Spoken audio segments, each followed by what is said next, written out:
साथियों नमस्कार। साथियों आनंद से रहें और प्रकृति के पेड़ पौधों के साथ स्वस्थ और आनंद के साथ रहें। सामने आप देख ही रहे हैं कि ये पीपल का दिव्य वृक्ष सामने है और आज है मोक्षदा एकादशी और साथ में आज पावन श्री गीता जी जो दिव्य ग्रंथ है उनकी आज जयंती है। दुनिया में एक ऐसा शाश्वत ग्रंथ है जिसकी जयंती आदिकाल से परंपरागत रूप से मनाई जाती है।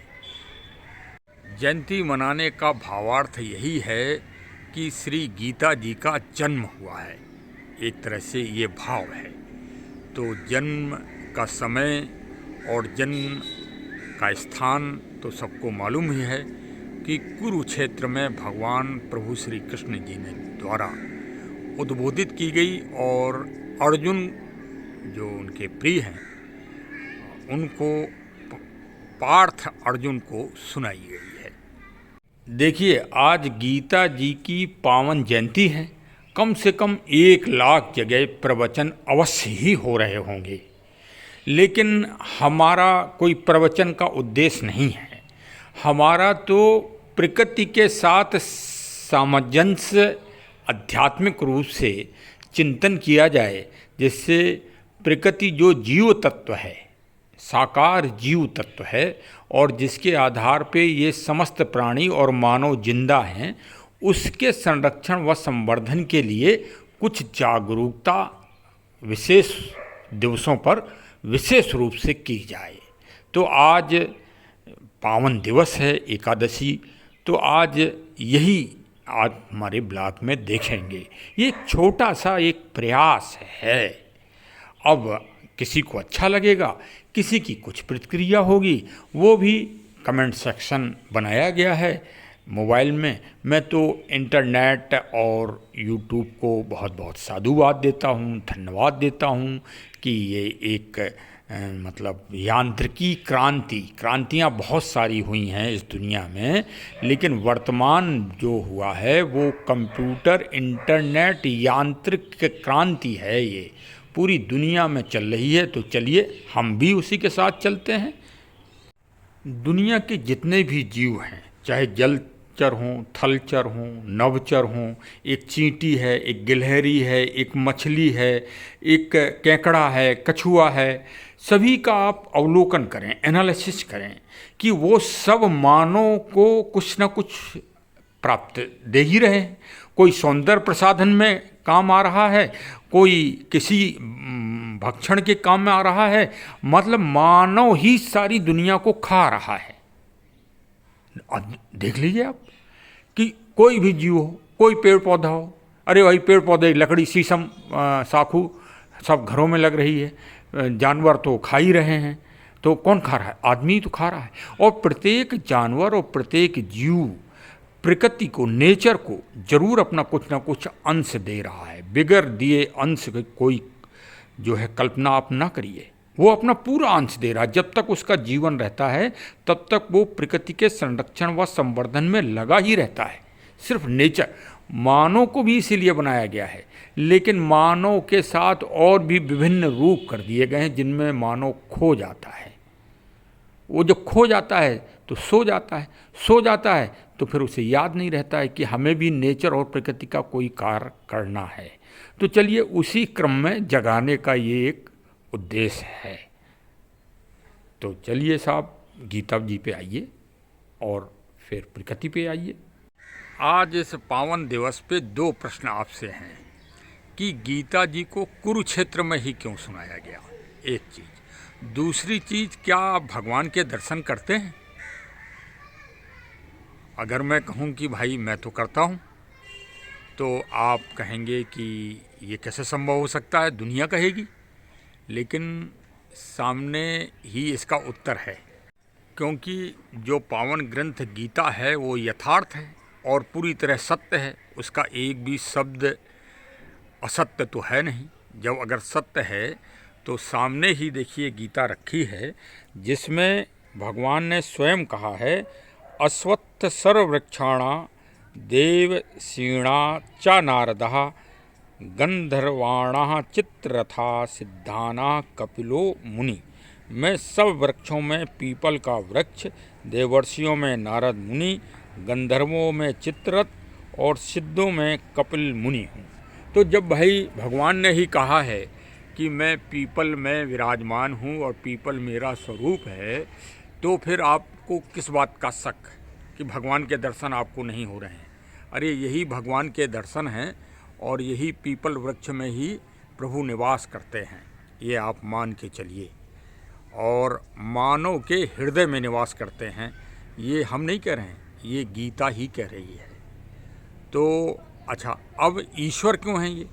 क्योंकि ये 24 घंटे प्राणवायु ऑक्सीजन का उत्सर्जन करते हैं। 24 घंटे मतलब ना इनको सोना है, ना इनको कोई कहीं बाहर जाना है। ये 24 घंटे जहाँ लग जाते हैं वहीं के वायुमंडल को शुद्ध करते हैं और प्राणियों के लिए, जिसमें मानव भी एक छोटा सा प्राणी है, उसके लिए प्राणवायु ऑक्सीजन का उत्सर्जन करते हैं। और प्राणवायु ही जीवन है। अगर नहीं है तो 2019 से और 21 तक लौट जाइए और अभी चीन के भी हालात देख लीजिए। कोरोना कोविड महामारी में मारामारी मची है और सिर्फ ऑक्सीजन जब नहीं पहुंचती आदमी के शरीर में तभी प्राणांत पक्का है। तो भाई ये ईश्वर के स्वरूप हैं, इनको ना तो कटने दीजिए और ना ही इनको मरने दीजिए, इनको जिंदा रखिए। यदि ये जिंदा वृक्ष रहेगा तो मानव और समस्त प्राणी इस दुनिया में इसी तरह स्थिर और चिरायु बने रहेंगे। अच्छा, रेलवे का नियम मालूम है आपको? रेलवे का एक नियम ये है कि जो गाड़ी पहले आती है, जैसे एक स्टेशन पे 2 गाड़ियाँ आई इकट्ठे, तो जो पहले आएगी वो खड़ी रहेगी और जो दूसरी बाद में आएगी वो पहले छोड़ी जाती है।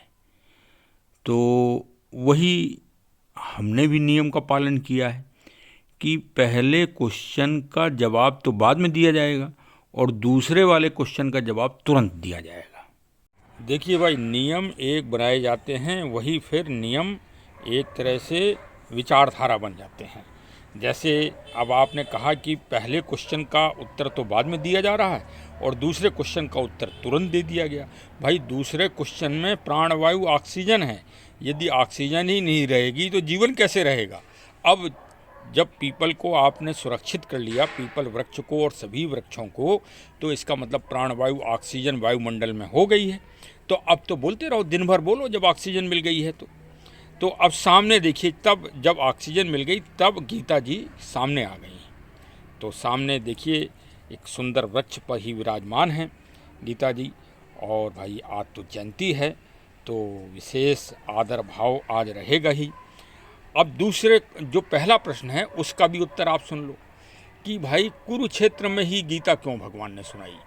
अच्छा, पूरी दुनिया में जरा आप नज़र डालें तो पूरी दुनिया में कोई धर्म क्षेत्र के नाम से घोषित है?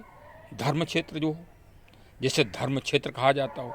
अरे भाई, अमेरिका, इंग्लैंड, जापान, कनाडा, रूस, चीन, पाकिस्तान, बांग्लादेश और अफ़गानिस्तान, ईरान, इराक, मिस्र, यूनान, मिस्र, सभी को देख लीजिए, सभी की सभ्यताओं को देख लीजिए। सभी पुरानी सभ्यताएं रही हैं, लेकिन किसी में धर्म क्षेत्र का शब्द आया हो तो देखिए धर्म क्षेत्र का शब्द अभी आपके सामने मैं दिखा रहा हूँ कि देखिए किस स्थान के लिए आया। सामने ही लिखा है, धर्म क्षेत्रे कुरुक्षेत्रे समवेतायुयुत्सवः मामका पांडवाश्चयो की मुख कुर्वत संजय। देखो संस्कृत हमारी ज़्यादा अच्छी नहीं है, लेकिन फिर भी भाई बोलना तो पड़ेगा ही और आपको समझना भी पड़ेगा। जो न समझ में ना आए वो अपने आप समझ लीजिएगा। धृतराष्ट्र बोले सबसे पहले गीता में, हे संजय, धर्म भूमि कुरुक्षेत्र में एकत्रित युद्ध की इच्छा वाले मेरे और पांड्य के पुत्रों ने क्या किया है? अब क्या किया है? अब आगे जो आएगा वो तो युद्ध समर है, लेकिन युद्ध समर में ही ज्ञान का उत्सर्जन है। यही गीता का महान संदेश है पूरी दुनिया के लिए कि विपरीत स्थिति में भी जब यश प्राप्त हो विपरीत स्थिति में भी जब ज्ञान का दीपक ज्योति प्राप्त हो, वो गीता है। और लोग बाग कह देते हैं कि अरे भाई गीता तो सिर्फ मोक्ष देती है। अरे मोक्ष तो तब प्राप्त होगा जब आप धर्म और कर्म का कार्य करेंगे जीवन भर, तब फिर मोक्ष की गति तो प्राप्त होना ही है। और मोक्ष की गति तो साकार है, इसमें कोई वो थोड़ी है, झूठ नहीं है। अगर गीता में एक शब्द लिखा है तो गीता तो भाई सबसे पहले ज्ञान। ईश्वर ने कहा है कि ज्ञान मुझे सबसे ज़्यादा प्रिय है, ज्ञान से ज़्यादा मुझे कोई प्रिय नहीं। देखिए गीता में भगवान श्री कृष्ण जी मानव के सामने एक वचन भी अपना हारे हैं। अब वो वचन क्या है ज़रा आपको वो भी बता दें कि जब जब धर्म की हानि होगी तब तब वो विभिन्न रूपों में, विभिन्न शक्तियों के रूप में इस दुनिया में प्रकट होंगे, अवतरित होंगे। तो ये बात कई जो अवतार हुए हैं उनसे सिद्ध भी हो गया है कि वास्तव में ईश्वर किसी न किसी रूप में तो आते ही हैं। और जो दिव्य मानव भी हो सकता है, होते ही हैं। ऐसा क्या इतिहास में इस बात के प्रमाण भी मिल रहे हैं कि एक से एक दिव्य शक्तियाँ हुई जिन्होंने ऐसे सिद्धांत प्रतिपादित किए थोड़ी समय के लिए आके कि वो उनको हम लोग सब लोग पूछते चले आ रहे हैं और उन्हीं को अपना अपना एक तरह से धर्म, मजहब और पंथ बना लिया है। लेकिन धर्म तो वही है जो सीधे हमें प्रकृति और ईश्वर तत्व के पास ले जाए, ईश्वर तत्व का ज्ञान कराए। यही सबसे बड़ा धर्म है और यही सबसे बड़ा ज्ञान है। और गीता में यही चीज़ सब ओतप्रोत है। ज्ञान की सीढ़ी जो है ईश्वर के अंतिम बिंदु तक ही जाती है। तो आपको जीवन में ईश्वर के बारे में ही जानकारी करना है, चाहे कोई सा आविष्कार कर लीजिए तो भी वो ईश्वर के पास तक जाता है, और चाहे कोई ज्ञान प्राप्त कर लीजिए वो भी ईश्वर के पास तक ही जाता है। अब हम लौट के आते हैं कुरुक्षेत्र में। तो कुरुक्षेत्र वास्तव में हरियाणा में है, कुरुक्षेत्र जिला है हरियाणा का। और प्राचीनता तो आप जानते ही हैं कि पूरा महाभारत और गीता कुरुक्षेत्र के ही बखान और महात्म को बताता है।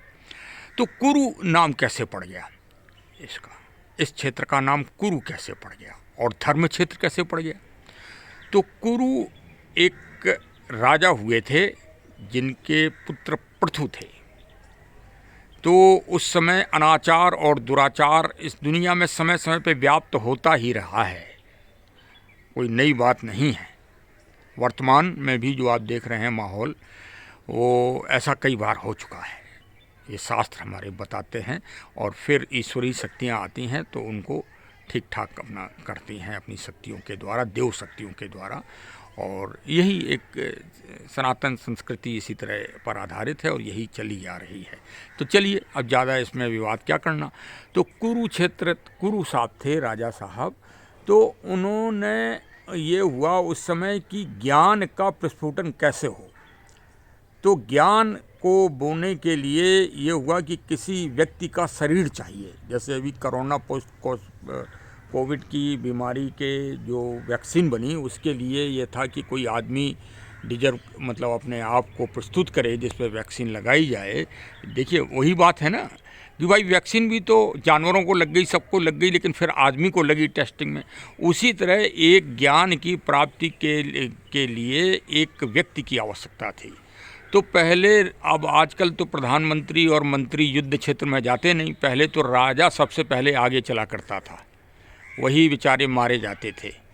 खैर चलिए, अब तो राजा कुरु ने अपने शरीर को समर्पित किया और वहीं ज्ञान अंश जो है उनसे पैदा हुआ। तो भगवान ने कहा कि जिस व्यक्ति ने, जिस राजा ने इतना ज्ञान और धर्म के लिए अपना शरीर समर्पित कर दिया, तो उन्हीं के नाम से इस भूमि को आज से कुरुक्षेत्र कहा जाएगा। और तब से नाम वो कुरुक्षेत्र पड़ गया। देखिए महाभारत के पहले भी कुरुक्षेत्र था भाई, तभी तो महाभारत। ऐसा थोड़ी है कि जैसे आज समुद्र में लहर आ गई तो सुनामी लहर नाम पड़ गया उसका, या अगले फिर कोई बवंडर आएगा तो फिर उसको नाम दे दिया जाएगा। तो ये तो नाम देखिए दिए जा रहे हैं, लेकिन पहले से ही कोई नाम हो तो पहले से ही कुरुक्षेत्र वहाँ पर था। धर्म क्षेत्र जरूर भगवान ने जोड़ दिया, धर्म क्षेत्र कुरुक्षेत्र। जहाँ धर्म क्षेत्र होगा, क्योंकि जब महाभारत का युद्ध दो ही बातों पर लड़ा गया था, या धर्म रहेगा या अधर्म रहेगा। एक पक्ष धर्म का था और एक पक्ष अधर्म का था। धर्म के पांडव प्रतिनिधि थे और अधर्म के कौरव प्रतिनिधि थे। तो दोनों में एक को किसी को जीतना था, तो भाई अंत में धर्म की जीत ही हुई। ऐसा ही होता है, हमेशा होता रहा है, चाहे जितना बड़ा युद्ध रहा हो।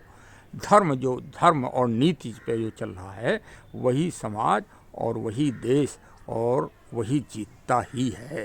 ये एक सार्वभौमिक सत्य गीता जी का है।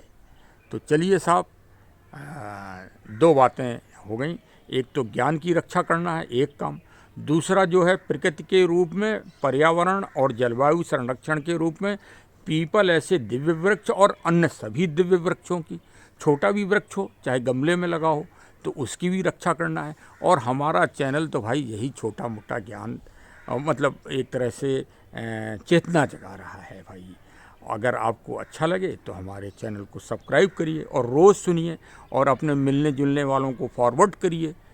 जो भाई समझ में आता है तो मैं बोलता हूँ, और अच्छा लगे तो प्रतिक्रिया ज़रूर दीजिए कमेंट सेक्शन में।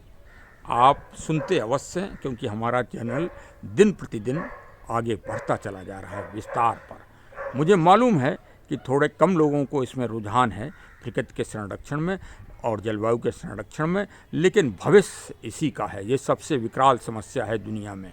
आज की तारीख में सबसे बड़े अगर सम्मेलन दुनिया में कहीं हो रहे हैं, दुनिया के सारे राष्ट्राध्यक्ष, प्रधानमंत्री, यूएनओ के महासचिव साहब अगर रात दिन किसी के बारे में चिंतित हैं तो वो जलवायु परिवर्तन के दंश के बारे में चिंतित हैं। और जब जब एक एक व्यक्ति, एक एक नागरिक जागृत होकर पेड़ पौधों और प्रकृति के संसाधनों की रक्षा नहीं करेगा, तब तक ये दुनिया बचने वाली नहीं है।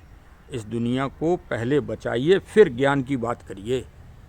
और ज्ञान को मानव विभिन्न रूपों में बांट रहा है। ज्ञान तो एक ही है, वही सत्य। सत्य की जो खोज करे वही सबसे बड़ा ज्ञान है, और सत्य ही परमपिता परमात्मा का साकार स्वरूप है। यह हम नहीं कह रहे हैं, गीता जी कहती हैं। मैं तो सिर्फ उसको दोहरा देता हूँ जो विभिन्न परिलक्षित होता है, वो मैं आपको बताता हूँ। तो चलिए साहब, जुड़े रहिए हमारे चैनल से। बहुत बहुत धन्यवाद, आपने समय दिया, आपने हमको सुना। बहुत बहुत साधुवाद। Thank you.